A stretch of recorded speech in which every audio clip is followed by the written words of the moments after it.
Are you a productive homemaker, or do you actually struggle with laziness sometimes? Because I certainly have struggled with that, and I have been a lazy homemaker for quite a while.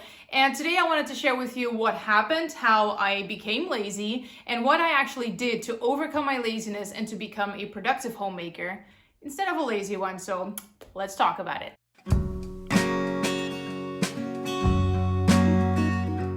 Hey, and welcome to today's video. If you don't know me yet, my name is Stephanie. I'm a mama to 3 kiddos, and I love everything about the home. I'm a true homebody, so I love homemaking, homeschooling, being at home, working from home, you name it. As long as it's from home, I'm happy.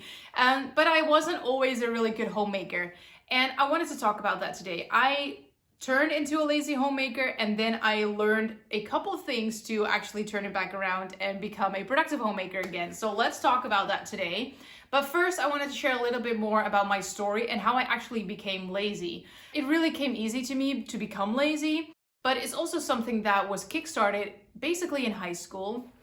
In high school, I never really was an achiever, and when I learned that good enough grades were good enough and I would get through to the next year, I kind of decided, you know what, I'm just gonna go with good enough. So I never really studied at home. What I did is I paid attention in class. I made sure that I just got everything that was said by the professor into my head, and that's it. I never really studied at home, and I was lucky enough to not really have to study for a good enough grade. So that is what I did. I never really studied, and I just got through high school being just good enough. And I was fine with it at that point. Now, looking back, I'm not that proud of it, but that is what I did. And that is basically what kickstarted my laziness. I just did what was good enough, and I never really tried to go above and beyond. And when we got married, I obviously became a homemaker, and the first few years were pretty good. I really tried my very best to do my very best. Well, as you could imagine, it quickly turned into me becoming lazy again because I never really went above and beyond. I just did what needed to get done, and slowly started to move more into laziness. And it kind of got kickstarted by 2 events. First, I had children, which is something that kind of needs your attention. You're kind of busy with children. So I was doing a lot of things with the kids, and I kind of neglected my home for a little bit. Not that much, because when you have children, you're also very aware of having to have a clean home. But then I started a side hustle. And if you haven't watched my video, I will put it up here, but I will also put it in a link below. But I started a side hustle, and that side hustle kind of took over my life. My focus completely went from being a homemaker to I need to earn money now. So what I kind of did is I focused on my side hustle and I neglected homemaking. So the thoughts that went through my head were, okay, I mop once a week. You know what? I really need to do something. The mopping can wait an extra week. I'll do it next week. So instead of doing it every week, it turned into every other week. And then it turned into every 3 weeks, and then into every 4 weeks. You know, it kind of, well, it slowly trickled into me becoming very lazy. And for example, laundry, I would say, okay, well, I don't really have time to do laundry today. I will do it tomorrow. And then at some point I really had to do my laundry. So I just threw everything into the washer, put it in the dryer or hang it outside to dry. And then I would throw everything into a basket, and my husband had to search for his underwear because I was lazy. Or not lazy, I was busy is what I wanted to say. I was busy, but I was basically just lazy. I didn't make time to actually fold the laundry and to put it back where it belongs. So that didn't really help. I just slowly started to become more lazy in my homemaking. Did I have to vacuum behind that cabinet every week? Well, no, I can do it every other week, and then every 3 weeks, and slowly I basically never moved the cabinet. So that is what I slowly started to get into. And then at some point, God told me, you know what, Steph, I really want you back in the home. And I basically didn't really want to hear it at first. I thought, okay, yes, I really do love the home, but I really need to focus on my side hustle. I really need to do this. And well, long story short, I decided to end my side hustle and really say, okay, God, if you say I need to go back home, even though I was home, if you really want me back in the home and be present in the home, then that is what I'm going to focus on. So that is what I decided to do. And I decided to look for things that really made me a good homemaker, that would help me to become a better homemaker and a better mother. And so what I did is I started to look for Bible verses that would help me become a better homemaker. And the first thing that popped up, the Proverbs 31 woman, because that is just the ideal of being a biblical homemaker. And I found those verses, and I knew about the Proverbs 31 woman, but I never really looked into her life. And I decided, you know what, I'm just going to focus on what she did. And side note, she actually worked, so it's not bad to have a side hustle. It is all about your focus, and that is what went wrong for me.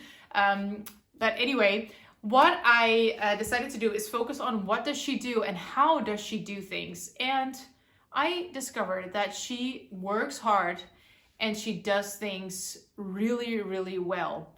And one of my favorites is Proverbs 31 verse 27, and it says that she watches her household and suffers nothing from laziness, which is, it really spoke to me because I really thought, okay, this is speaking to me because I definitely do suffer with laziness. So I really decided to focus on what is a Proverbs 31 woman and how does she do things. And she does not suffer from laziness. So I decided, you know what, I'm going to look up a bunch of verses that are going to help me to overcome my laziness. And what I found is that there's a lot of verses in the Bible about laziness and how God actually really doesn't like laziness. And I never really knew that. I always thought, well, I'm lazy, but that's no big deal. Well, it actually is a big deal because there's a bunch of Bible verses that are about laziness and how God really doesn't like it. In Deuteronomy 28 verse 12, it actually says that God blesses the works of our hands. And that means that we need to do something because God cannot bless nothing. If we don't work with our hands, then God cannot really bless anything. So we need to work our hands. We need to do things in order for God to bless it. And God wants to bless us every single day. So I really felt like, okay, I really need to get back to doing things around the house and do them as unto the Lord, because that is another thing that really spoke to me. I always did a lot of tasks just, okay, I really need to do the dishes. I really don't want to do it.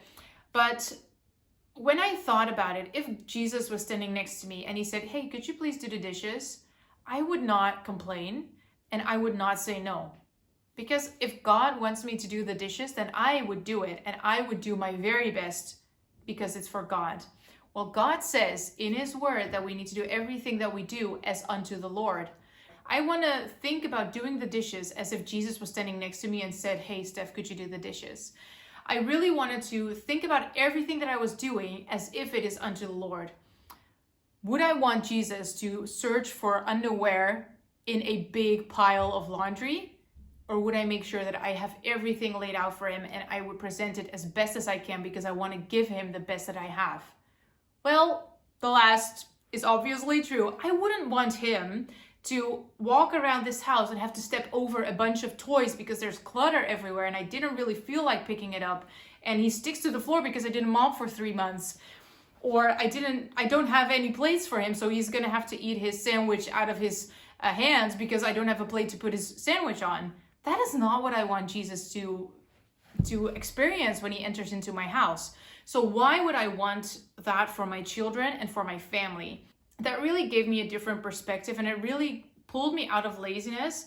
And it is really easy for me to fall back into laziness because it's just something that comes very natural to me.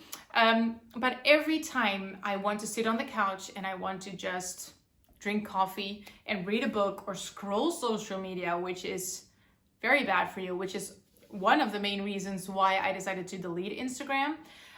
But if you just sit and do nothing, that is not serving the Lord and not doing the very best that you can do as unto the Lord. So that is definitely one thing that really encouraged me to overcome my laziness and to really do things well instead of just doing them because they need to get done. Every single thing that you do is important for God, and every single thing that you do in your house is important for God, but also for your children. It is really good for your children to have a nice house and to know that they are loved partly because you show them that you care about their environment. There's a lot of verses that talk about laziness, like I mentioned, and I will put a bunch of them in the description below just so that you can look them up and you can study them and you can really look into, does God want me to be lazy or could I do better?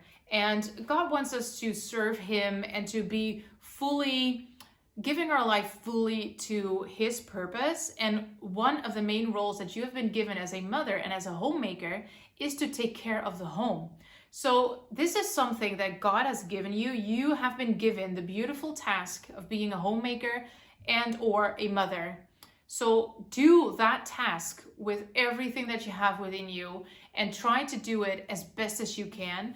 Not striving to be the best, but just because you want to give God your very best. And do you make mistakes? Of course you do. That is okay. And God is graciously waiting for you. And it doesn't matter. You can make mistakes, but it's all about your attitude. And that is what was wrong with me. I had the wrong attitude. I didn't feel like doing it, so I didn't do it. Well, I want to give my very best to Jesus. So when I thought about it, I really thought, this is really weird. I want to give Jesus my very best. I want to give God everything that I have, and I want to lay my entire life down for Him. But at the same time, I don't really want to do the dishes because I don't feel like it. How does that match up? It doesn't in my mind, because God has given me the role of a homemaker. He has given me the important role of being a mother and being the caretaker of our home. Why do I not take care of it? That is my job. That is what God has given me. So I really felt like God was telling me, hey, I have given you this beautiful job and I really want to encourage you to take care of it really, really well. Now, with all this to say, I do want to mention that I am not saying that you can never take a break. It's not about how much you do. It is about the attitude that you have behind what you're doing. And that is what is very important, not the amount of things that you're doing. So it doesn't mean that in order to be a good homemaker, you need to start making your own sourdough bread, or you need to make every meal from home, or you need to have a spotless house where you will never find any flake of dust. It doesn't mean that you need to have the perfect home. Being a good homemaker and being a productive homemaker is about your heart attitude and doing everything that is part of being a homemaker with a thankful heart and as unto the Lord. And that is really going to set you free as well, because it doesn't mean that you will always feel like you're not doing enough. It will just mean that every time you're doing something, you can say, Lord, thank you so much for these dishes. Thank you for a family that is able to eat from these dishes. Thank you that I'm able to wash these dishes, that I'm able to stay home with my children, or that I'm able to work and provide for our family. Thank you, thank you, thank you. There's so much to be thankful for, instead of saying, oh, I really need to do the dishes again. And I do sometimes feel like that. I'm not saying I'm perfect, but I really try to focus on what attitude do I have and how do I look at the tasks that are at hand. So that is something I really wanted to encourage you with. If this has been helpful and if you love this video, please let me know down below what Bible verse really spoke out to you, or what is something that you did to overcome laziness, because I really love having that conversation in the comments below. So definitely feel free to comment below, and I would love to see you in our next video. If you love anything about homemaking, being at home, you are in the right spot. This is the place for you, and I look forward to seeing you in my next video.